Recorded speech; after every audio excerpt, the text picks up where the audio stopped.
sleepless for sports. We are reloading sports NDTV style. With the biggest comeback this season, India's OG sports journalist on India's #1 news network. No games, just sports. Sports coverage levels up with Boria Majumdar on NDTV. In today's interconnected world, India's voice is more crucial than ever. When India speaks, the world listens. At NDTV World, we are that voice, bringing you intelligent and insightful news from India and beyond. From geopolitics and diplomacy to economic shifts, migrations, tech disruptions, and the stories of our diaspora. We cover the news that shapes our global future. NDTV World, your new home for global news, is here.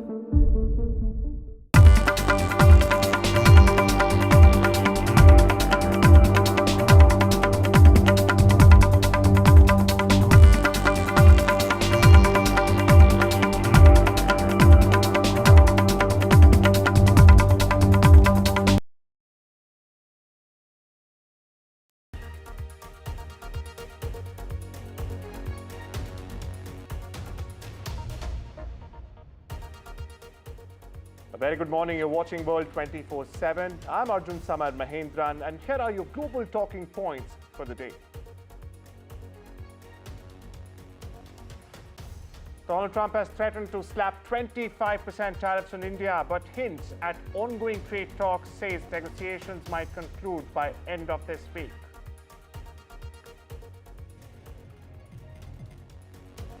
Meanwhile, Trump announces deal with Pakistan. The Pakistan-US partnership now on oil reserves.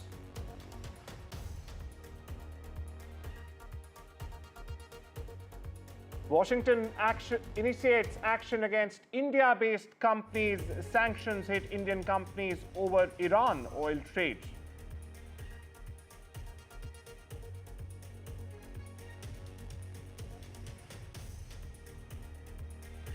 Epstein files fallout continues. Democrats push U.S. Department of Justice to release Epstein files.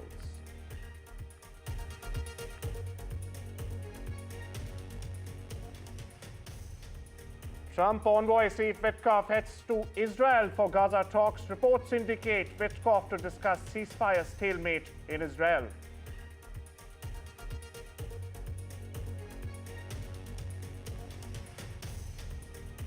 Canada follows France and UK with plan to recognize Palestinian state as early as September.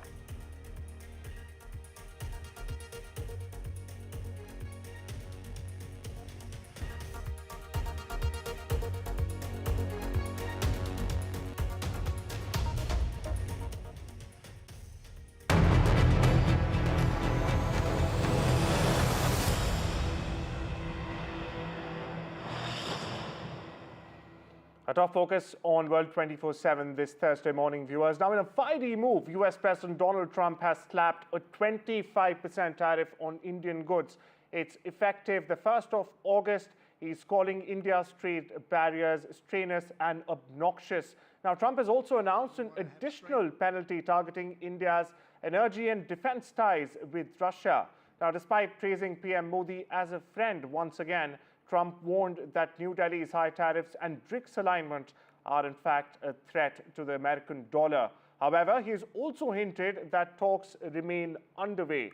Meanwhile, India's Commerce Ministry says it's studying the impact and remains committed to a fair trade deal, as it has been consistently maintaining. Now, this escalation comes just weeks before US officials visit New Delhi for the next round of trade talks.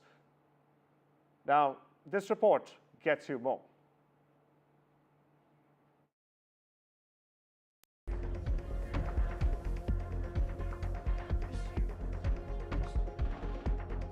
US President Donald Trump has said that Washington will impose a 25% tariff on all Indian exports to the US and a separate unspecified penalty, citing India's high trade barriers and continued purchases of oil and weapons from Russia. The tariffs are scheduled to take effect on August 1st, putting months of negotiations for a bilateral trade deal in jeopardy. Prime Minister Modi is a friend of mine, but they don't do very much business in terms of business with us. They sell a lot to us, but we don't buy from them. You know why? Because the tariff is so high. They have one of the highest tariffs in the world.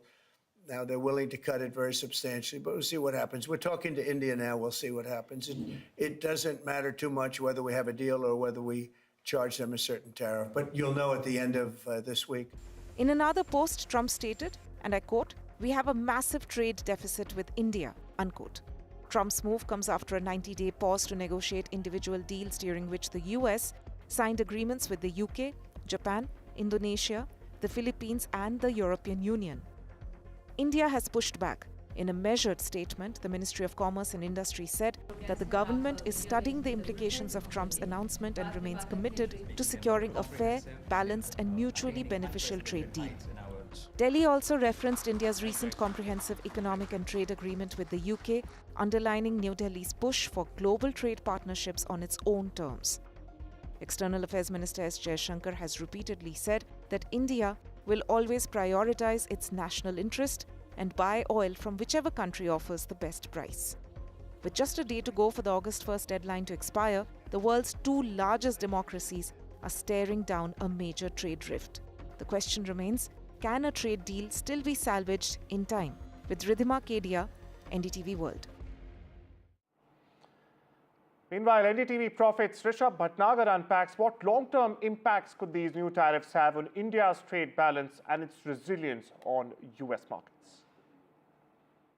Right, clearly a negotiating tactic that was coming in from Trump, made very clear from his comments that came in late last night. He said that this 25% plus tariff is because of India's presence in the BRICS grouping, as well as the trade deficit that India has.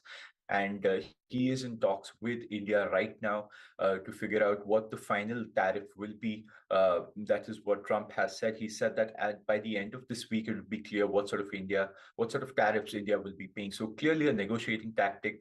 These 25% plus tariffs plus a penalty are not the final tariffs that India will have to pay, given that both countries are now back on the negotiating table. But what we've seen from the Commerce Ministry coming in is the fact that they have taken receipt of this note of these tariffs that have come in by Trump. They've said that they are studying the implications and that they remain committed to a BTA that is scheduled for the October fall deadline of this year. They've also said that they will protect the welfare of various segments of the society, like farmers, entrepreneurs, MSMEs, and they've said that they will take all steps necessary to secure India's national interest. And also, given the fact that there was a lot of red lines that were drawn in the UK FTA as well, they've referred to that and said that they will take steps necessary to protect national interest like it was with the UK FTA. So that is the statement that is coming in from the Commerce Ministry. But from various quarters of the industry as well as exporters, there are concerns around these very high tariffs. Firstly, on FICCI, FICCI has, which is an industry body, one of the leading industry bodies here in India, they've said that they're deeply disappointed with these 25% tariffs, and they've said that this will have, and they hope that this will be a short-term phenomenon. Staying with the story now, after Trump threatened to in fact impose 25% tariff and penalty on Indian exports, domestic equity benchmarks are set to open deep in the red on Thursday, just hours from now. In fact, Trump's move also comes as a surprise as New Delhi and Washington were holding substantial talks on a potential trade deal, leaving industrialists and economists concerned alike. Now, we're joined by market expert Mithali Nikore. Mithali, thank you so much for taking the time. What are you picking up first and foremost, and how are Indian markets expected to react to this? No, I think today when markets open, we will start to see the impact of this announcement. I do expect a reduction in the market of, anywhere between 0.1 to 0.3 basis points that should be coming in. Of course, today is not the final day because today we still have a day for negotiations. So we can still remain hopeful today, but if no deal comes through, then it will have a larger impact across markets, macroeconomically.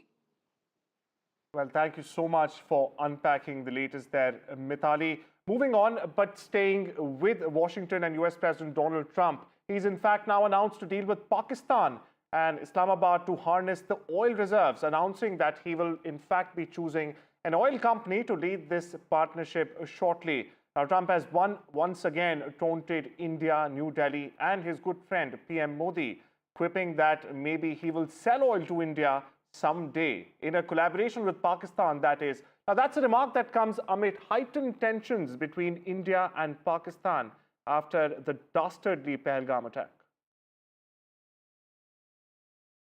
We stay with Washington and the US, where the Trump admin, in fact, has imposed sanctions on at least half a dozen Indian companies accused of trading in Iranian petroleum, in fact, and also petrochemicals as part of border action targeting 20 entities worldwide. 6 Indian entities have been targeted as a part of these 20 entities that have been targeted worldwide. Now, the US Department of State has announced the sanctions on Wednesday, alleging that Indian firms knowingly engaged in, quote, significant transactions, unquote, for the purchase and marketing of Iranian petroleum products, violating American sanctions on the country. Staying with Washington, where Senate Democrats are in fact invoking a nearly century-old rule to demand the release of the Jeffrey Epstein-related documents, or the Epstein files, as they are called, from the Department of Justice. Now, this push is led by Minority Leader Chuck Schumer. Democrats have, in fact, used the very obscure Rule of 5. Now, what's this Rule of 5? It compels agencies to release information if 5 committee members, in fact, request for it. They say the Trump administration has repeatedly failed to deliver transparency and are now, in fact, giving the DOJ only until the 15th of August to comply. The files, in fact, could shed new light on Epstein's ties to powerful figures, including Trump himself. Meanwhile, pressure is going across the aisle, with some Republicans also now breaking ranks and demanding answers. Meanwhile, Committee Chairman Schumer says the evasiveness is alarming, and he's also hinting at legal action if the request is in fact denied. We are joined by Daniel Block on more on this from New York. He's the senior editor of the Foreign Affairs magazine. Daniel, thank you so much for taking the time. Now, what might be the political fallout if the Justice Department, or the Department of Justice, so it's called, continues to withhold these Epstein files, even under the bipartisan pressure we're seeing right now? Well, I think the political fallout that Democrats are hoping for, and again, we don't know if this is going to happen, is that it'll divide the Republican coalition. So this is one of the rare issues where Republican voters are not in lockstep behind Trump. Some want the files to come out and are angry at the president for not facilitating that. Others are supportive of him. And so I think Democrats hope that by continuing to press this, they could peel off some Republican voters or lower Republican support for the president. Daniel, what do you make of the many changing versions and statements coming out from President Trump? Only in the last week, we've once seen allegations coming out that he in fact met Melania at through Epstein at a party, and later he said Epstein was in fact stealing employees, young employees, as he said, from his Mar-a-Lago resort. How's it looking? How are the aesthetics looking for President Trump? Well, I think the aesthetics for him are bad. There's a question as to what extent this is actually breaking through to normal American voters. Polling so far suggests that it may not be having a huge effect on his approval ratings. That could, of course, change. But I think the main thing a lot of people, myself included, are wondering is what is in the files that's made Trump so reluctant to release them. We don't know. And a lot of people want to find out. Well, thank you so much for putting things into perspective. But all eyes, as Daniel correctly pointed out, are still on what exactly will these Epstein files reveal. Now, staying with the US, but shifting our focus to the Middle East, where Trump's top envoy, Steve Witkoff, is in fact traveling to Israel today to tackle the deepening humanitarian crisis in Gaza. It's his first visit in months, and it comes as ceasefire as well as hostage talks remain stalled. Now, Witkoff is expected to meet PM Netanyahu, Benjamin Netanyahu's top aides, and he may also visit Gaza aid centers directly. Now, the White House, in fact, has said that Trump wants first-hand updates to determine how to get more U.S. assistance to civilians. Meanwhile, talks with Hamas are still ongoing. However, Israeli officials say progress is unlikely. Meanwhile, behind the scenes, Israel and the U.S. are also exploring tougher alternatives, including a possible escalation or even greater partial annexation of Gaza if this deadlock continues.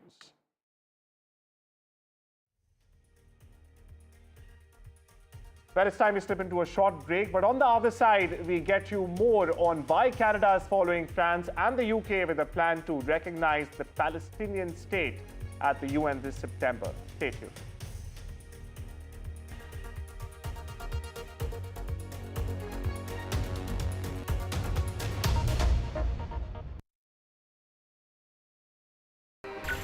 Sleepless for sports. We are reloading sports NDTV style.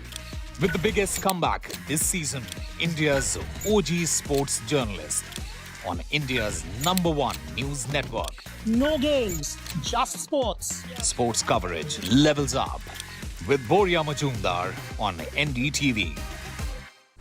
When facts are fragmented, we put the pieces together. Where power collides with truth, we are there. Behind me is that massive security arrangements that are in place. Behind fractured boundaries, we clear the fog of war. Fault Lines with Gauri Dwivedi, only on NDTV World. In today's interconnected world, India's voice is more crucial than ever. When India speaks, the world listens. At NDTV World, we are that voice, bringing you intelligent and insightful news from India and beyond. From geopolitics and diplomacy to economic shifts, migrations, tech disruptions, and the stories of our diaspora. We cover the news that shapes our global future. NDTV World, your new home for global news, is here. So, sir, your work is heavily rich in impeccable artisanship and craft, I must say. And recently, with the whole Prada versus Kolhapuri artisan debate, how do you see this? Where do you stand? And also this whole conversation about cultural appropriation and cultural appreciation. What's your take on it? See, my personal opinion on anything other than plagiarism, which is absolutely not okay. But other than that, I think if somebody can get inspired by something which has its own sort of creative language and create something and create a sort of statement which highlights that thing even more, rather than sort of let it kind of disappear in time, then you're probably doing a service of sorts. Right. So, of course, with all acknowledgements and everything, that's mandatory. The world would never know about it until we do something. So you think, in a way, Prada is exposing Indian craftsmanship and Kolhapuri? I think what they've done to Kolhapur now, if you look at it, is suddenly it's the buzzword. Right. Everybody knows Kolhapuri chappals now. City now. Yeah, it's suddenly Kolhapuri chappals are the it sort of statement. So, may not have approached it the right way, but I think what this has managed to do to Kolhapur and an indigenous product is amazing. But do we capitalize it?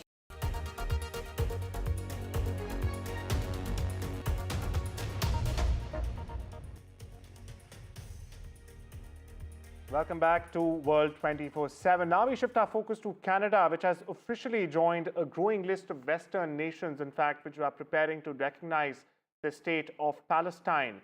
PM Mark Carney says the move could very well be formalized at the UNGA in September, the next General Assembly, which is taking place in September, if the Palestinian Authority holds democratic elections in 2026, excluding terrorist organization Hamas. Now, this follows similar announcement made by France and the UK as global pressure mounts for a two-state solution to end the Israel-Palestine conflict. Meanwhile, countries like New Zealand and Australia may also follow suit after signing a joint declaration backing Palestinian statehood. But Israel has pushed back sharply, calling the move dangerous and hypocritical. With over 60,000 lives lost in Gaza since the war began, the diplomatic stakes at the UN are rising fast. Meanwhile, my colleague Maha Siddiqui joins us from Vancouver to break this story down. Maha, to begin with, will this lead, in a fresh fallout between Ottawa and Washington? Also, what impact might this collective recognition, as we are hearing, on the upcoming UNGA have? So what we're observing at the moment right now is the G7 countries going forward and announcing their intention to recognize Palestinian statehood. And Canada becomes the third country in G7 after France and the United Kingdom to announce that intention of recognizing Palestine in the upcoming United Nations General Assembly in September. Now, we do know that the US has a totally different view on this at the moment as far as the two-state solution is concerned. And this was addressed by Prime Minister Mark Carney today in the press conference when he said that the only possible solution for peace in that region was a two-nation solution, which he says is now eroding before our eyes. And he also, when asked a question about whether it's a critique for Israel, said that facts were being changed on the ground through the statements, policies, and actions. And that is the reference to Israel over there. And that is why, out of necessity, this decision has been taken. And he believes that this is a collective decision as of now by countries from the G7 who are step by step coming forth and making this decision. And therefore, there is strength in that collective decision. So in some sense, giving us an idea of where Ottawa would be vis-a-vis Washington, D.C., which was your question with regards to this decision of Canada that was announced today, a big decision by Canada to recognize Palestinian statehood in the upcoming UNGA. But there are commitments they've sought from the Palestinian authorities that they will hold elections in 2026 without Hamas. Well, thanks for getting us the latest. And clearly, new fault lines emerging in the ongoing Middle East conflict, as we've seen. But we shift our focus to Pakistan, where there's tragic news, in fact, coming in of German Olympic champion Laura Dahlmeier has died in a mountaineering accident on the Lela Peak at an altitude of 5,700 meters. Now, the 31-year-old former biathlon star was struck by falling rocks during a climb in the Karakoram mountain range. Her climbing partner survived, but rescue efforts were called off due to bad weather. Now, Dahlmeier made history at the 2018 Winter Olympics, winning 2 golds and a bronze in biathlon before retiring at the age of just 25. She was known for her humility and passion for the outdoors. Dahlmeier had requested, in fact, not to be recovered if lost in the mountains. Meanwhile, tributes are pouring in for the true champion with a heart of courage and a long vision. Meanwhile, a political firestorm is erupting after Donald Trump sanctioned Brazil's top Supreme Court judge, Alexander de Moraes, accusing him of leading a witch hunt against Trump ally and former President Jair Bolsonaro. The U.S. Treasury says Moraes violated human rights through censorship and political trials, but Brazilian leaders across the political spectrum have condemned the move as foreign interference and a direct attack on democracy. In fact, President Lula's government is hitting back, calling the sanctions absurd and even dangerous. Even conservatives in Brazil say Trump has crossed the red line.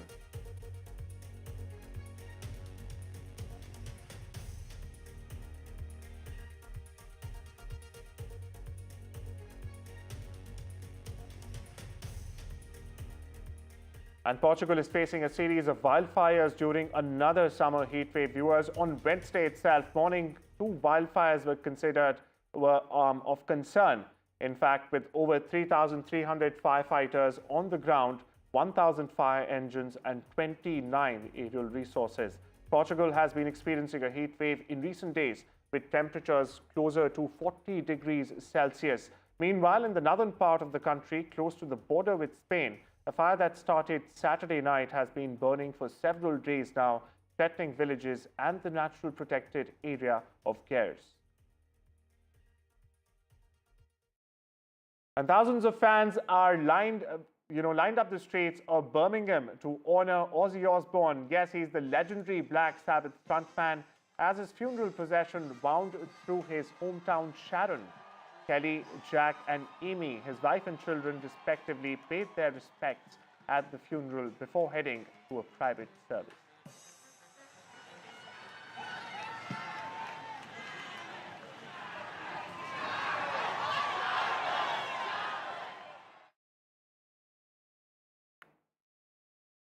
Meanwhile, can BCCI duck the national sentiments? Can legends bouncer for BCCI become babus? What's the confusion? There should be no cricket, in fact, with terror supporters. India is clear, but why is BCCI in doubt? Meanwhile, India's legends are leading the way. They've pulled out of the World Cricket League game. They're saying they will not play with Pakistan. And now the big question here is, will BCCI follow the legends' example? Here's more.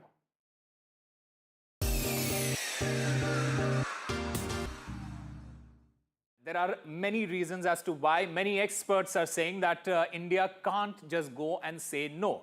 Some argue that adhering to the Olympic Charter's principles might be beneficial for India's bid to host the 2036 Olympics. However, this shouldn't directly impact the Asia Cup decision since it is not an Olympic event. But what are these reasons that we are talking about? Number one is ACC and full member obligations. Remember, India is one of the 5 members of the Asian Cricket Council, along with Pakistan, Sri Lanka, Bangladesh and Afghanistan. Full members, they are contractually obligated to participate in ACC events unless they are formally withdrawing. The ACC explicitly defines the Men's Asia Cup tournament to include automatic participation by full member teams, which places a binding on India to be a part of it. Number 2 is the hosting rights and responsibilities. Now, India holds the official hosting rights for the 2025 Asia Cup as per the ACC's invitation. Now, even if matches are shifted to neutral venues, in this particular case, it has been shifted to UAE due to political tensions, India still remains the formal host and hence it is expected to supply administrative as well as cricketing input. Number 3 is the broadcast and financial commitments. Remember, Sony Pictures Network India, it holds the broadcast rights worth approximately $170 million under an 8-year deal from 2024 onward. Another point is ACC revenue sharing model. It gives each full members 15% of broadcast revenue, with India withdrawing. That contract and all those contracts would need renegotiating, destabilizing ACC's financial model and hurting other board members' revenues as well. So a lot of responsibility hence falls on India in that particular sense. Number 4 is the precedents and geopolitical constraints. Remember, in 2023 and again in 2025, during the Champions Trophy, India refused to travel to Pakistan. Instead, a hybrid or neutral venue model was adopted, with India playing elsewhere, in this particular case, UAE. Now, similar arrangements are expected for Asia Cup if India does participate. Like I said, those matches will be taking place in UAE at the moment. Now, the Indian government's position and advice are decisive in these particular decisions, because BCCI has indicated that its stance will follow the government council. Now, another important part is the political leadership in ACC. The ACC is currently chaired by Mohsin Naqvi, the Pakistan's interior minister. He's also the head of the Pakistan Cricket Board. The BCCI, in fact, reportedly conveyed its withdrawal verbally to ACC, but a unilateral exit may provoke legal and governance disputes with ACC structures as well. Now, with that, it's time we slip into a short break. News continues on the other side with my colleague Parmeshwar Baba.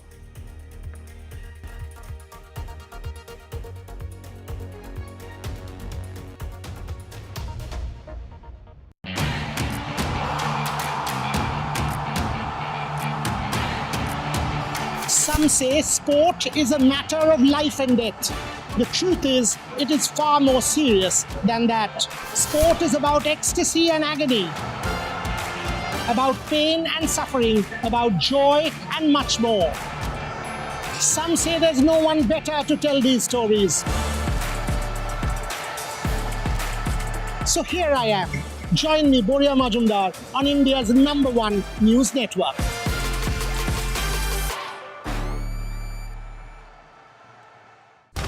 When facts are fragmented, we put the pieces together.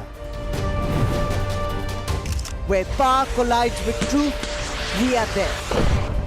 Behind me is that massive security arrangements that are in place. Behind fractured boundaries, we clear the fog of war.